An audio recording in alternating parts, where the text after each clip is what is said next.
in the United States and in Europe to respond to the Chinese challenge. Are we capable of responding? Are we competitive enough? That's what's keeping everyone up late at night these days, trying to solve this China puzzle. How do we compete? That's what's right front and center for policymakers and for the executives leading the automakers in the West.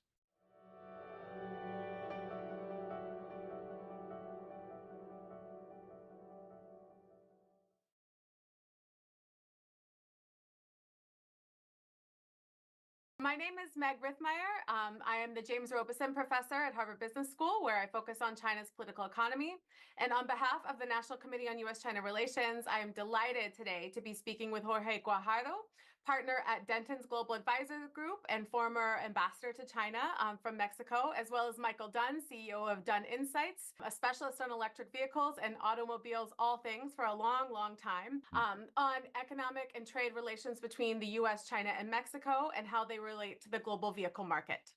So over the last 10 years or so, we've seen Chinese foreign direct investment in Mexico skyrocket. It used to be comfortably under 100 million per year in terms of flows before 2016, and now is up to nearly 570 million in 2022. Yet it remains really single digits in terms of a percentage of Mexico's overall FDI coming into the country. So while we have a lot of focus in popular conversation as well as policy on how we think about China's investment in Mexico and relationships with the United States as it relates to China's transition in many different ways, I thought I'd start out by asking each of you, Jorge, maybe you can start, to talk a little bit about the context. So the context of competition between the US and China over this new market in electric vehicles and how it's affecting Mexico. Thanks. First of all, thank you. And thank you, Meg and Michael. Nice to see you again. So the big difference between Mexico and the US and now Canada as pertains to Chinese EV vehicles is that, one, you can find them in Mexico. You can buy them in Mexico. I was just in Monterrey, that's my hometown, a couple months ago, and I took my son to see the dealership of BYD. He was so enthralled with the cars that he asked if we could buy one and bring one to Washington, D.C., which is where we live. And the idea that somebody living in the United States would go to Mexico to find something they could not find in the United States is just so strange to me. I never imagined it would happen. That is the case now. We have EVs.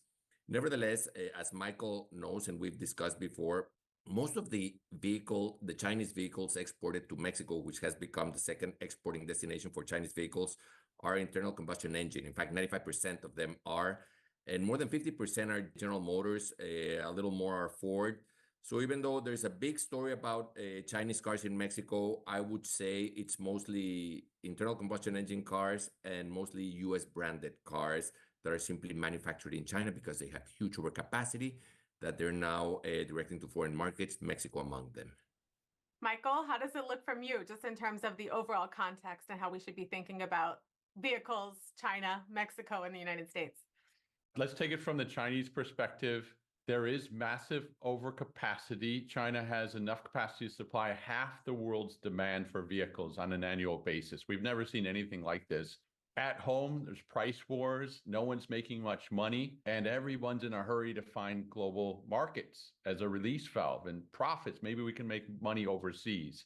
So this has resulted into a massive push into new markets, including Australia, Thailand, Brazil, Spain, the UK, and Mexico. So much so that today, China is the #1 supplier of vehicles to the Mexican market. Imagine that. Just a few years ago, what? China built cars in Mexico? Yes, they're right on our doorstep. And as Jorge said a moment ago, here in the United States, or if you travel up to Canada, you don't see any Chinese cars. So it's easy for us sitting in America to think, what's the big deal? But make no mistake about it, China's on an export binge. They're the #1 exporter of vehicles globally, and they're only getting started right now. I'd like to think a little bit. There's been a lot of alarmism, right, about whether or not the U.S. tariffs at this point on electric vehicles, on Chinese vehicles will work, how it will affect or advantage the U.S. auto sector.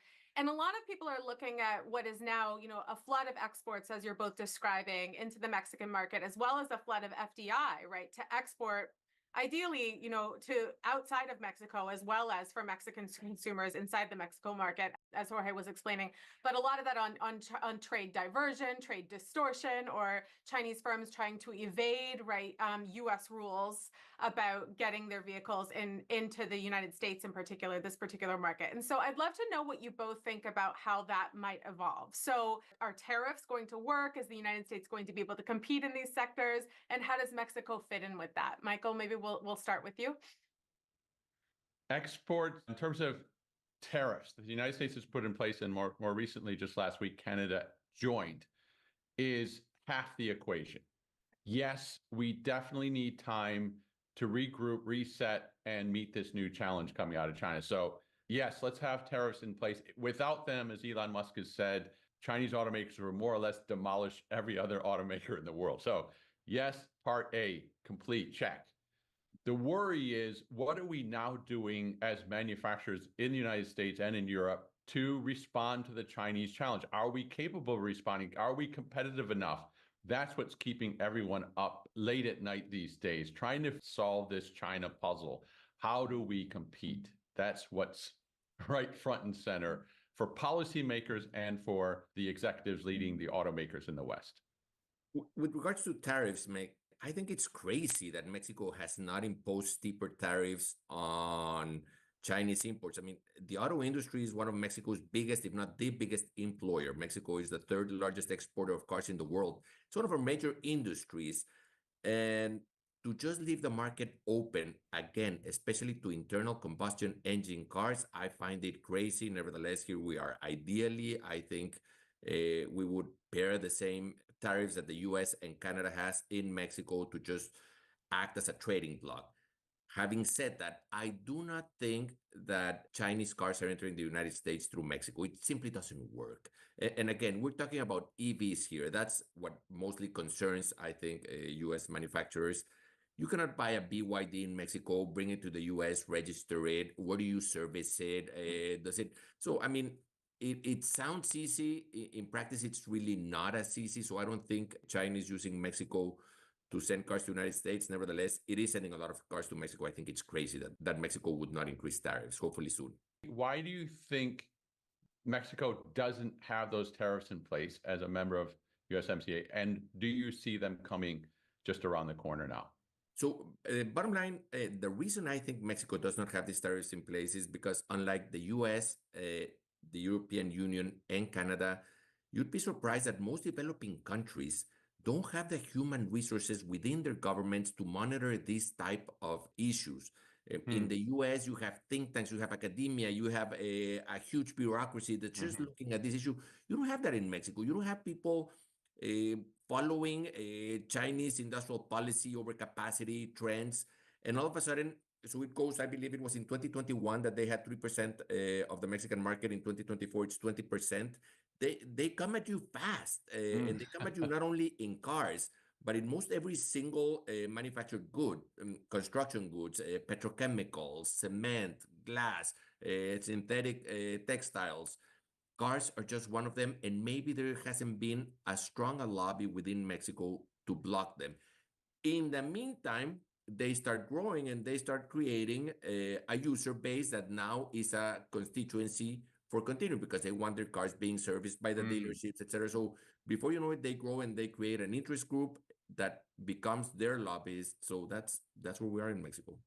That's fascinating in the sense that you would imagine that the opposition would grow, but it grows at the same time the constituency for the people who want the products grow. And so that politics, right, is hard to produce policy from. Although I want to, Michael, your question is perfect on the US, Canada, Mexico trade agreement, right? Because we need to think about how that's going to affect all this. And so the hysteria or concerns, I should say concerns, it's not necessarily always hysterical, Hysteria on the US part, right? About, is China going to evade, right? The word is always evade, which, I have a bunch of questions about who's investing in Mexico and how much of this is just, market logic. And, because the US side, in a lot of ways, people are a little bit hyperbolic about the organization of the Chinese government and its firms to evade the tariffs, where in fact, it's, in my view, it's a lot of just commercial firms making commercial decisions about where to source production and where to access, right, their markets.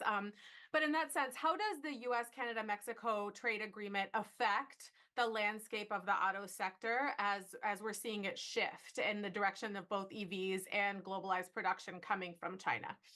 Well, I think the auto sector is one of the most dynamic sectors of the USMCA. All three countries are producers of automobiles. I think it's one of the industries in which the USMCA just works perfectly, seamlessly. Nevertheless, the USMCA does have certain rules that if manufacturers comply with, supposedly they benefit from the USMCA trade agreements. Now, can China meet the rules? As things stand right now, unlikely. There is just no supply for China to meet the rules of origin. That's as the USMCA stands today. Now, there are things, for instance, the USMCA has certain rules of origin, even for engine parts of cars. Certain percent of the engine parts have to be manufactured within the North American Free Trade Zone. Now, electric cars obviously don't have engines. How does that qualify for the USMCA? There are still things to be figured out. I think it's more of a hysteria because, again, remember, there are no Chinese manufacturing cars in Mexico as of today. And even if they wanted to start tomorrow, it's unlikely that they could meet the rules of origin to qualify. But it's also a political issue, and we cannot assume that this is all in a vacuum, independent of politics. The fact is, everything in trade is tainted with politics. So I would also think it would be naive on the Mexican side to think that if they comply with USMCA rules of origin, that's enough to qualify. Most likely that won't be the case. Michael, I'm sure you know the USMCA rules of origin, stipulations by heart. And so enlighten us, please. They look airtight. In other words, there's no easy backdoor play or workaround for the Chinese. Now, having said that, just several weeks ago, I was in Mexico City and attended a launch event by BYD. They were showing their brand new pickup truck, which is a beautiful vehicle called the Shark. It's designed to compete head on with the Ford Ranger, the Toyota Tacoma, two best-selling vehicles here in North America. There were more than 1,000 people there, media from all over Central and South America in attendance, a first-class show. And I thought, wow, BYD and other Chinese, they're genuinely very serious about this market in Mexico. They're determined, hell-bent on carving out share here. And so if we play out the scenarios, you'd see likely, I think Mexico will put in tariffs like Canada has done. Then immediately the Chinese would say, oh, we still want to access the market, so we have no choice. We'll put transplants in. We'll put assembly plants in Mexico just to serve the Mexican market because that's giving us market access. But, oh, by the way, maybe over time, we source a battery from CATL or BYD nearby, and suddenly we're getting very close to those requirements that will allow us to manufacture or assemble in Mexico and ship up into the United States and Canada. That's the scenario I'm sensing among Chinese automakers as we speak today. And what's the time frame for something like that, right? So we see, I've been in Taiwan and Vietnam in the last few years, or last year really, and watching these supply chains shift. And they'll all tell me, look, it's about a 2 or 3 year time frame for, it depends on what industry it is, right? But saying, yeah, you see these huge, flows of FDI, and then the exports will follow. So, that scenario you just outlined, how long might it take for such a scenario to obtain? Well, we're all familiar now with the term China's speed, right? So what I'm hearing is Tesla, about 18 months ago, told its suppliers in China, if you want to continue to have business here with us in China, get set up in Mexico.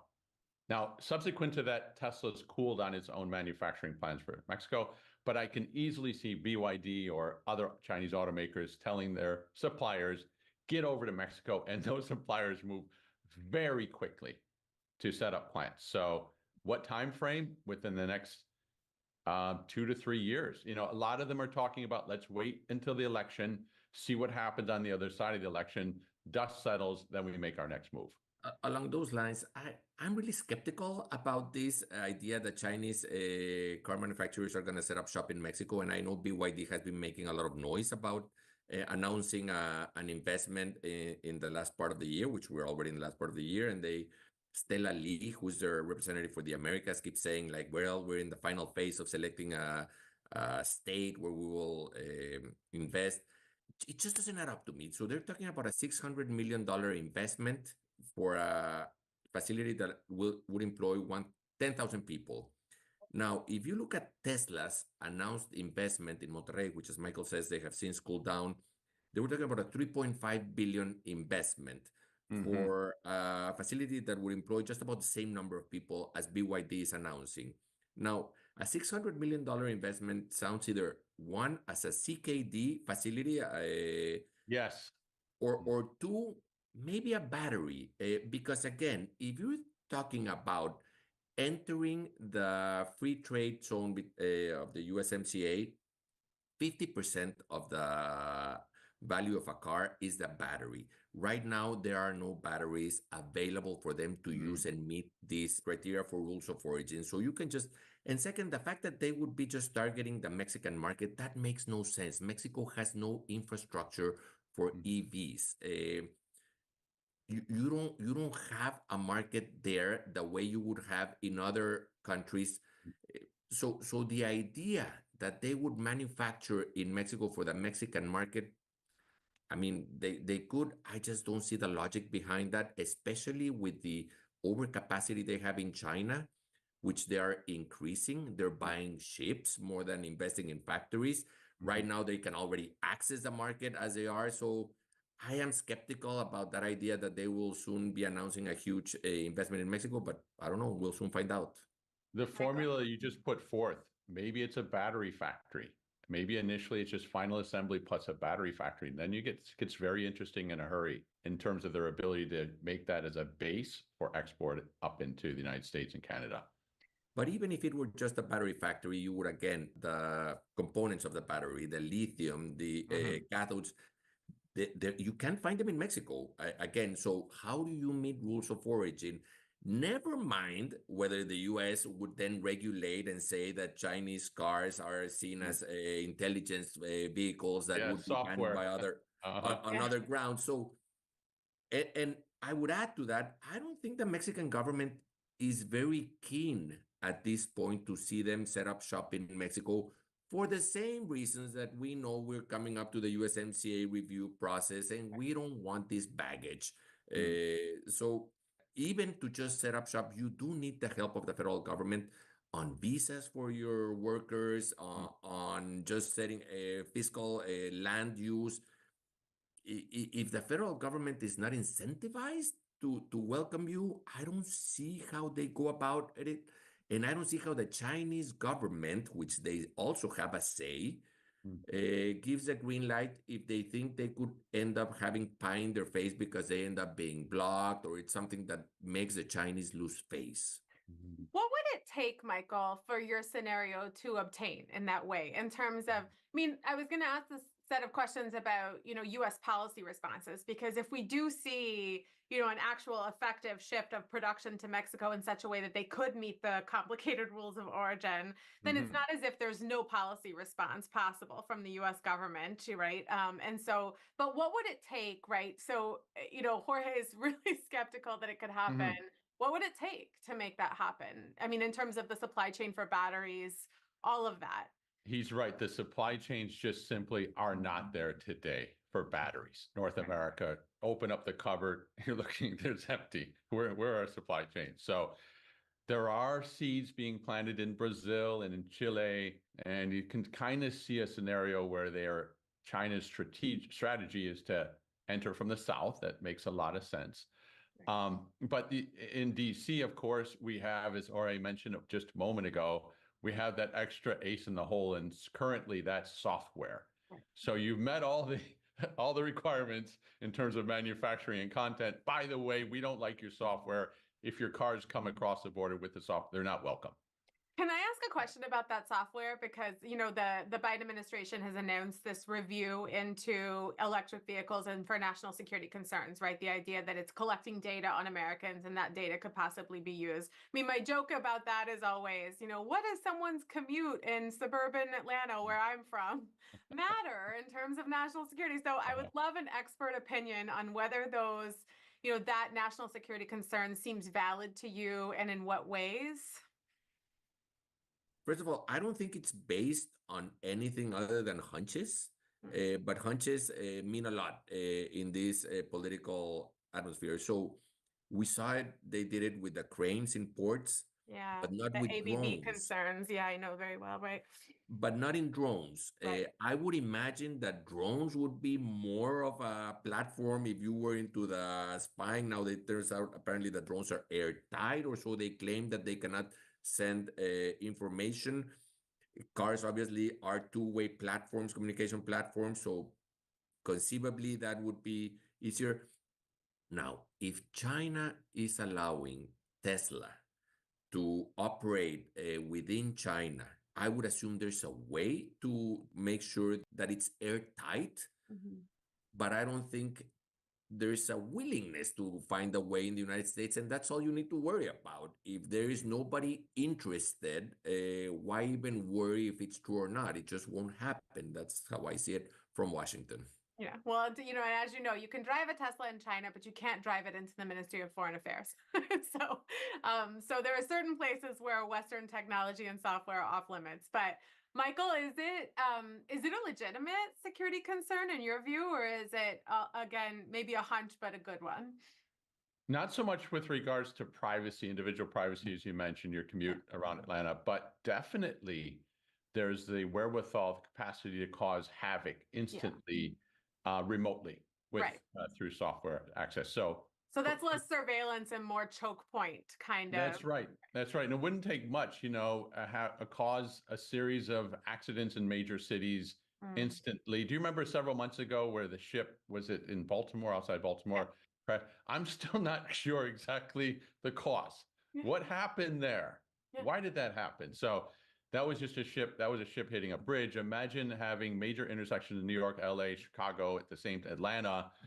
Whoa, what is going on? It caused mass panic, and no one knows what's the limits to what they can do. So it is real, and it is serious. And as you said, the Chinese do limit where Tesla can travel these days. Right. For the same reason. Just to put this out there, and do we know they can't do that with Tesla? It's not as if they can just hack Chinese-made cars. They have, Bolt Typhoon has shown that they do have the cyber capabilities to infiltrate foreign hardware. So if they could do that with Chinese cars, presumably they can do it with US cars just as well. Absolutely. And it comes back to maybe it really, the story is protection.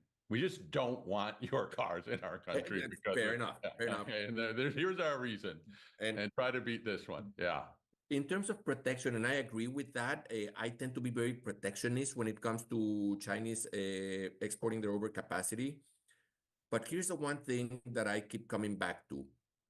I do not recall a case of the US public, the US consumer, not having access to the best product out there, save for Iranian caviar and Cuban cigars.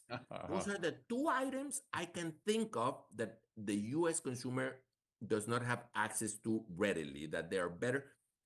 We're starting to enter a new era in which US consumers may travel and find better things abroad that they can find in the United States. And that's a new world out there worth keeping an eye on.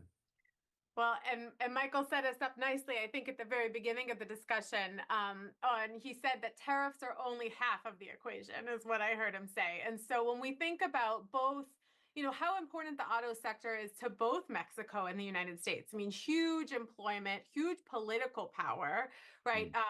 Huge, national identity issues. And so aside from tariffs, even if Mexico, doesn't, decide to protect its market in that way, what would it take for both countries to actually make competitive alternatives to Chinese electric vehicles, given how quickly companies like BYD have presented low-cost, really user-friendly products to the rest of the world. So what's it going to take, right, to make a North American or an American alternative, right, thinking hemispherically rather than just nationally? How do we do this? What do we need? Michael? I was hoping, Meg, you're going to say, and we're running out of time. So No. No, you have to solve all the policy issues before we hit end. So what do we need? So here's the take. Keep in mind, today, United States and Mexico, we're super underdogs vis-a-vis China when it comes to electrics. Think of China as 10x whatever our capabilities are, from capacity to supply chains to battery technology. We're way behind. So what to do about that? One way is to say it's a long road to get to competitiveness. It'll take 10 years. It took China 10 years. In the meantime, let's develop those PHEVs and be happy with the hybrids and eventually, slowly, gradually get to competitiveness. But it's not the kind of thing that we can get there overnight. We just can't. Supply chain just takes years. So be patient, be determined, set those goals in place, adhere to those goals, don't waver from those goals, and understand we're way behind. It's going to take 10 years to catch up. That's a national priority. Let's make it a national priority. But don't think in terms of, oh, in a couple of years we'll catch up, we'll be fine. No. And just to push you, do you trust the big three in the U.S.? I'm from Detroit. Come on. No, but I mean, of course, we trust them to make good cars and sell them to Americans, but internal combustion engines, right? So do you trust them to make that shift and to put the resources, or is it going to take a mix of public policy that's quite aggressive to get them to do that? I would say it would be we're giving you these tariffs for this time frame. You must meet these benchmarks. If you don't, the tariffs go away, Detroit. And just to compare, that's kind of what the Europeans hope to do, right? Is to do it, to bring in some Chinese production and then to do it kind of a temporal sunset of the tariffs in hopes that the German manufacturers rise up to that level. Is that basically right? There's a difference between the Europeans, the way Europeans are tackling this, and the US. The Europeans know they have to be in China. So the German auto manufacturers, even though they're losing market share, even though everything indicates that they should cut their losses and run away, they keep doubling down for the simple reason that they know they need to have line of sight of what's happening in China in order to develop better products for their domestic markets and the world. The US is on the retreat in China. Stellantis has all but left. Ford is cutting down. GM is cutting down. So it's a different approach. I'm not saying one is better than the other, but it's a completely different approach how the Germans are doubling down on China, whereas the US is retreating. Yeah. Meg, one other thought just quickly is, our minds always go to the Detroit 3, but oh, by the way, we happen to also be the United States home to the very best EV manufacturer in the world by far. And ask the Chinese, they'd agree. Tesla is still the leader globally. Why aren't we throwing more weight behind Tesla and the Tesla model and encouraging other startups like Rivian, West Coast companies? That's where the innovation is going to come from. That's where the creativity and the risk-taking culture is.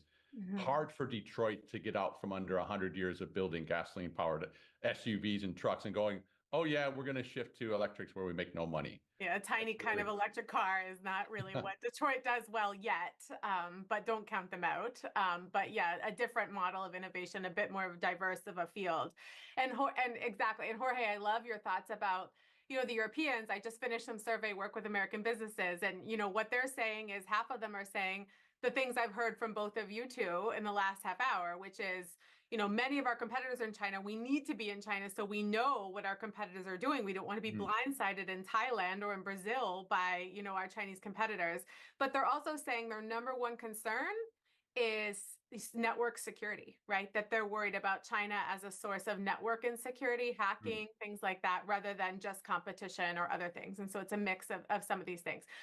We've got to close out. Just a last quick question. So obviously the U.S.-Mexico relationship is long, it is strong, it is not uncomplicated. And now we have, in many ways, whether it's in the auto sector or in the many other sectors in which Chinese companies are investing in Mexico, China as a new entrant, a new third party into that relationship. And so I'd like to hear both of your views on how that relationship between the U.S. and Mexico may or may not change in the context of increasing Chinese economic engagement there. If I may take a first crack, Meg, China in Mexico is a U.S. narrative. It's not really happening in Mexico. China is not even in the 10 top foreign direct investment countries in Mexico. You can't read the U.S. news without reading about the Hofusan Industrial Park in Mexico for Chinese manufacturers. That happens to be in Monterrey. That's my home city. I was in Monterrey meeting with owners of industrial parks. I was asking them about the Hofusan Industrial Park, this behemoth that apparently is the beachhead for all these Chinese manufacturers. Turns out nobody knew about it. The only one who knew about it said, oh, yeah, it's a very small operation. It just doesn't compare, but it's newsworthy, but it's not a reality. Mexico has made a decision to side with the U.S. on this, and China will not distract us. Very helpful. Michael? Totally 100% agree. Right. To end on 100% agreement is always really nice. Look, we could go on for another hour. I've learned a tremendous amount from both of you today and over the years as I've read your work and heard you both speak. And so on behalf of the National Committee, thank you both for joining us. Thank all of you who listened in. And mostly also thank you to the National Committee staff behind the scenes who helped make all of this possible and get us all together. And if you enjoyed it, we hope you'll return for future National Committee programs that you can view on a variety of platforms.